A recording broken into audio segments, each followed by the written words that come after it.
as the press censorship was lifted after the war. The details of the INA campaign were revealed every day before the Indian public, and these officers appeared as patriots of the highest order, not by any means traitors, and the demand for discontinuing the trials grew stronger by the day.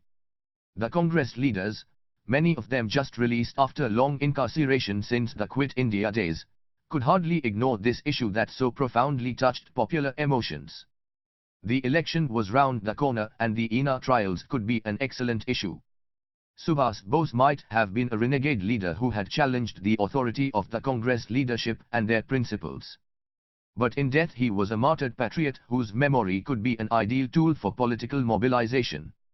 So the AICC meeting in September 1945 decided to defend the accused in the INA trial, the misguided patriots, and announced the formation of a defense committee, consisting of some legal luminaries of the day, like Kaj Bahadur Sapru, Vallabhbhai Desai, Asaf Ali, and also Jawaharlal Nehru, donning the barrister's gown after about a quarter of a century.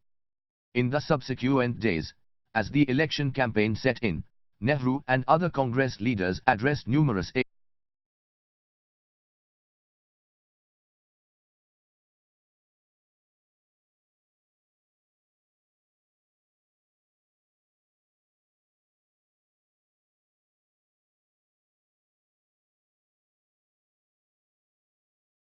public meetings with large gatherings. And their two issues figured prominently. One was the government excesses and the martyrs of 1942, and the other was INA trial. The government, however, remained firm. The first trial opened on 5th November and continued for 2 months, and in course of that time India erupted into a mass upheaval, as Nehru later described it. Never before in Indian history, he admitted, had such unified sentiments been manifested by various divergent sections of the population. 54 There were many factors that led to this mass upsurge. The trial took place at Red Fort, which appeared to be the most authentic symbol of British imperial domination, as here took place in 1858 the trial of Bahadur Shah II, the last Mughal emperor and the acclaimed leader of the 1857 revolt. Furthermore, as trial progressed, its reports appeared in the press, leading to more awareness and to some extent more emotionalization of the sacrifices made by the INA soldiers. All political parties, like the Congress Socialists, Akali Dal, Unionist Party, Justice Party, Rashtriya Swayam Sevak Sangh, Hindu Mahasabha, and even the Muslim League wanted the trials to be discontinued. Individual communists enthusiastically participated in the demonstrations, although their party vacillated in its response. And by a strange coincidence, the three accused belonged to three different religions, one Hindu, one Sikh and one Muslim. The demonstrations, therefore, showed signs of remarkable communal harmony. An INA week was celebrated between 5 and 11th November, while the INA Day was observed on 12th November in cities across the country. People from all walks of life participated in the campaign, attended protest meetings, donated money to the INA Relief Fund, closed shops and other commercial institutions, and in some places refrained from celebrating Diwali. And the movement touched even the remotest places like Coorg, Baluchistan and Assam. Violence erupted first on 7th November when the police opened fire on the crowd at a protest demonstration in Madura. Then between 21 and 24th November, rioting broke out in various parts of the country, starting from Bose's own Calcutta. Here, first of all, American and British military establishments were attacked, but then the rioting took a general anti-British tone, with students clashing with the police and being joined later by the striking taxi drivers and tramway laborers. They exhibited unprecedented communal harmony, with the demonstrators flying simultaneously the Congress, League and Communist flags. Order could be restored after 3 days, with 33 people dead and 200 injured. The Calcutta riot was soon followed by similar demonstrations in Bombay,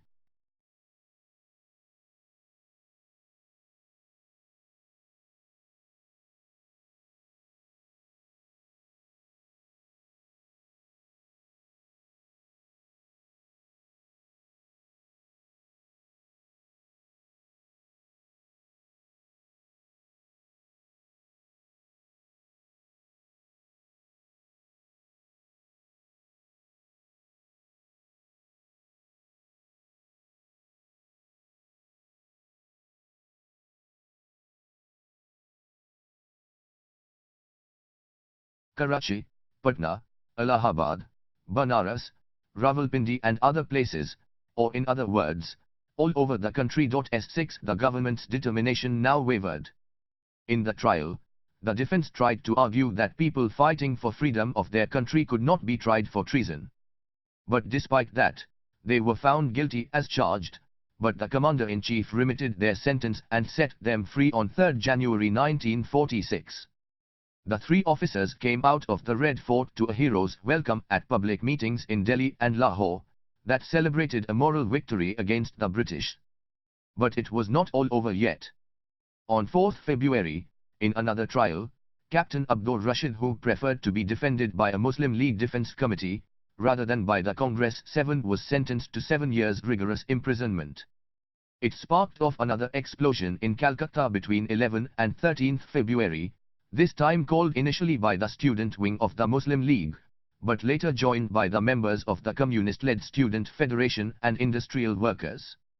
Once again demonstrations followed, with Congress, League and red flags flying simultaneously, and large meetings were organized, where League, Communist and Congress leaders addressed the crowd. A general anti-British sentiment pervaded the city, which was paralyzed by transport strikes, industrial action and pitched street battles with British troops. Order was again restored after 3 days of brutal repression that had 84 people killed and 300 injured. To a historian who participated in the demonstrations as a student leader, the situation looked like an almost revolution. The fire soon spread to East Bengal and the spirit of revolt affected other parts of the country as well, as sympathetic protest demonstrations and strikes took place in practically all major cities of India. So since the middle of 1945 the British were expecting a mass upheaval in India anyway.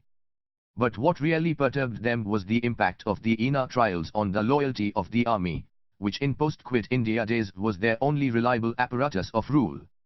General Auchinleck, the commander-in-chief, remitted the sentence of the 3 INA officers because, as he later explained to senior British officers, any attempt to force the sentence would have led to chaos in the country at large and probably to mutiny and dissension in the army culminating in its dissolution. 59 The growing political consciousness among the army personnel during and after the war had already been a cause of concern for the authorities. What further contributed to it was the INA trial and the growing sympathy for the INA soldiers who were almost universally regarded as patriots, rather than traitors. The members of the RAF, as well as some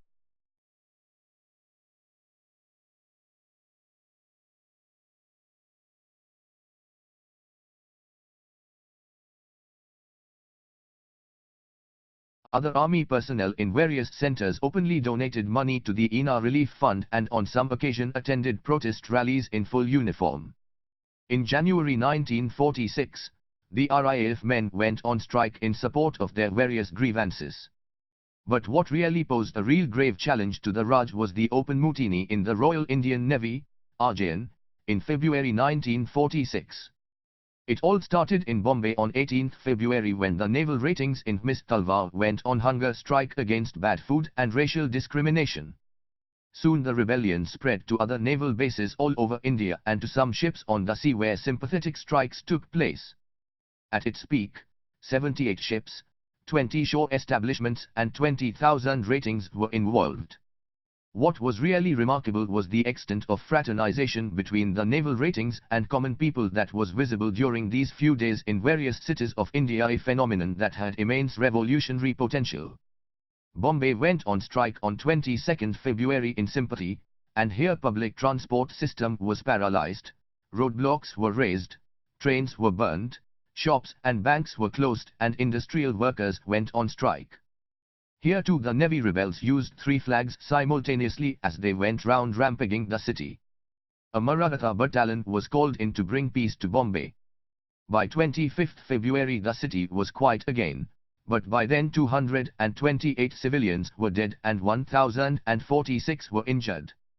Similar hartals took place in Karachi on 23 February and in Madras on the 25th. In both cities several ratings and civilians died in police firing.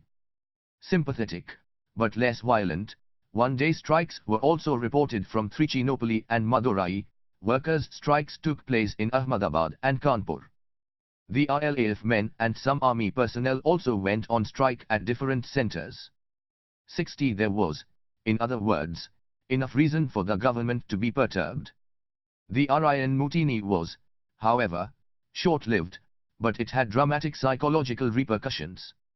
Although it did not immediately lead to an open revolt in the Indian Army, such a possibility could never be ruled out. An official inquiry commission later revealed that majority of ratings were politically conscious and were profoundly influenced by the INA propaganda and ideals. 61 The sympathetic strikes in the Air Force and Army indicated very clearly that the Indian Army was no longer the same sharp sword of repression, which the British could use as before, if a popular outburst of the 1942 proportions took place again.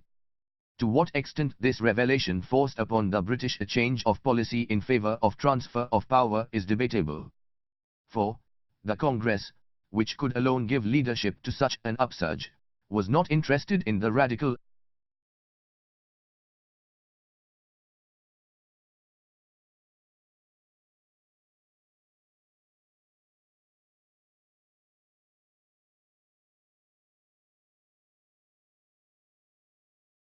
violent potential of the happenings of 1945–46. To its leader Hip, the INA officers were patriots, but, misguided, they could be taken back into the Congress, as Sardar Patel announced at a meeting in Calcutta, only if they put their swords back into the scabbard. 62 When the RIN mutiny took place, socialists like Aruna Asaf Ali sympathized with the rebels, but Gandhi condemned the violence and Patel persuaded the ratings to surrender. To Patel the preferences were clear: discipline in the army cannot be tampered with. We will want army even in free India. 63 In other words, for Congress the days of struggle were over, it was now looking forward to its new career as the ruling party. For, after the war it was clear to everyone that the British would like to hand over power to Indians sooner rather than later.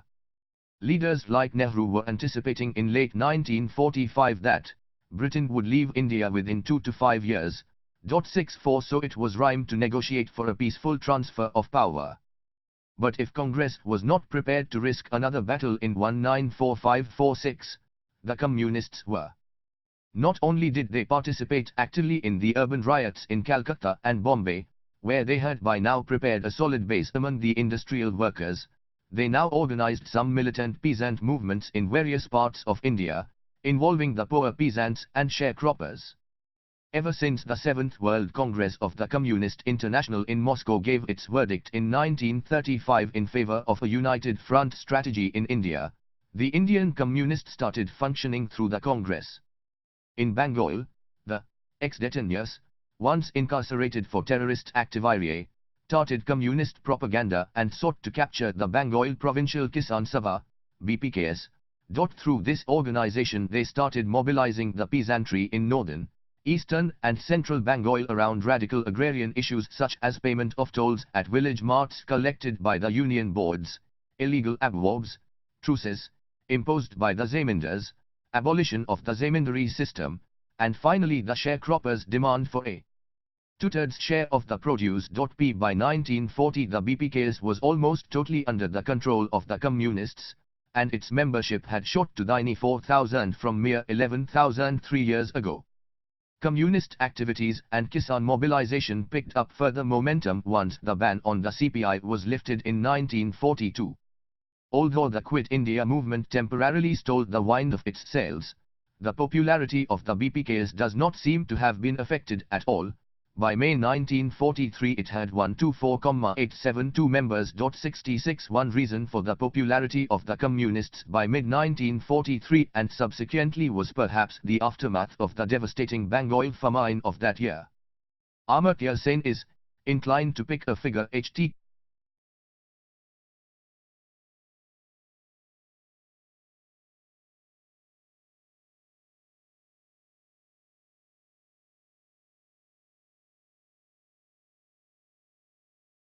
Around 3 million as the death toll of the Bengal famine. 67 Paul Greenoid would put it somewhere between 3.5 and 3.8 million, 68, while the more recent estimate of Tim Dixon and Arup Maharatna puts it at 2.1 million as the figure for excess deaths caused by the Bengal famine.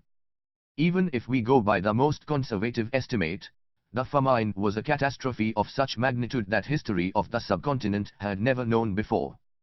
Bengali public opinion was unanimous that it was a man-made famine. There were a few natural factors, of course, like a devastating cyclone in Midnapur, but that alone did not cause the famine. As Greenoid points out, the per capita entitlement of rice was gradually going down in Bengal over a long period. In 1943 it reached a crisis point due to multiple factors, such as the breakdown of an already vulnerable rice marketing system, which had for long remained completely unsupervised and uncontrolled, leading to hoarding and speculation. What added to this were a government procurement policy that prioritized official and military requirements over local needs of subsistence, and the wartime stresses, like the denial policy, the refugee influx from Burma into Chittagong, and the disappearance of imported rice from Burma. The relief operations failed miserably. While the government tried to save Calcutta at the expense of the countryside, the Marwadi Relief Committee and the Hindu Mahasabha Relief Committees targeted only the middle classes. The peasantry, the worst sufferers of the famine, had nowhere to go. It is true that this unusual scarcity of food caused by the exorbitant price of rice that shot beyond the reach of the ordinary people did not cause any food riot in Bengal. Instead, the violence, as Greenoid argues, turned inward and downward, destroying all conventional relationships of patronage and dependency. The communists responded adequately to the food situation. They held meetings at various parts of Bengal criticizing the government's food policy and undertook through BPKs and Mahila Samiris extensive relief work in the villages of the Presidency and Rajshahi divisions, i.e., in north and central Bengal, where they became instantly popular among the poor peasants and sharecroppers. In 1943 the BPK's membership reached 83,160, the highest among all the provincial Kisan Sabhas in the country. 71. Although they preferred a conciliatory policy at this stage under the People's War strategy, the involvement of poor peasants often got BPKs engaged in clashes with zamindars, grain dealers and other vested interests. This gradually prepared the ground for the Tbaga movement in support of a long-standing demand of the sharecroppers for Ht.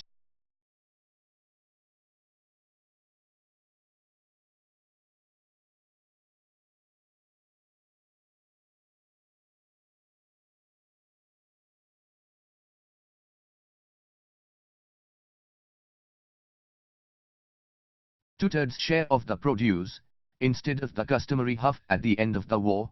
In view of the rising popular unrest, the Communist Party too started shifting grounds and moved towards a more belligerent line. In a resolution adopted on 5 August 1946 it declared that the Indian freedom movement has entered its final phase. So what was needed was a joint front of all patriotic parties, to stage a national democratic revolution that would ensure all power to the people. Against this backdrop, in September 1946 the BPKS decided to launch the Tbaga movement, and soon it spread to a wide region where peasants harvested the paddy and took it to their own kbama, storehouse, and then invited the landlords to come and take their one-third share. Although North Bengal districts were the worst affected by this sharecroppers' agitation, contrary to popular notion, as Adrian Cooper has shown, Tbaga movement touched a wider region, covering almost every district in eastern, central and western Bengal. Here the peasants carved out their Tbaga Elaka or liberated zones, where they instituted alternative administrations and arbitration courts. The Muslim League ministry, then in power in Bengal, responded by proposing a Bagada bill in January 1947, apparently conceding the sharecroppers' demand, but it was soon dropped because of opposition from within the Muslim League and from the Congress. From February the movement began to spread rapidly, provoking an angry response from the government. The peasants bravely fought police repression and resisted landlords' lagatyals, but soon it became such an uneven battle that the BPKs decided to retreat, although in some pockets peasants resolved to continue without their leaders. 73 One may observe in this peasant movement some of the earlier features like the strength of community ties that predominated previous peasant struggles, noted in chapters 3.2 and 4.2. The sharecroppers belonged mainly to tribal and Dalit groups, such as the Rajbansis and Masudras, and the BPKs had built its organization on the foundation of such community structures.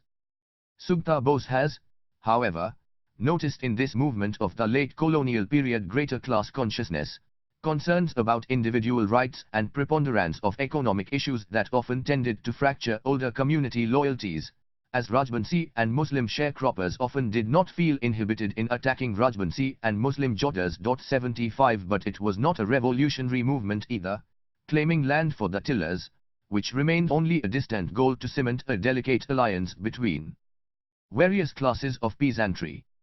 It was a partial movement that gave precedence to the sharecroppers' demand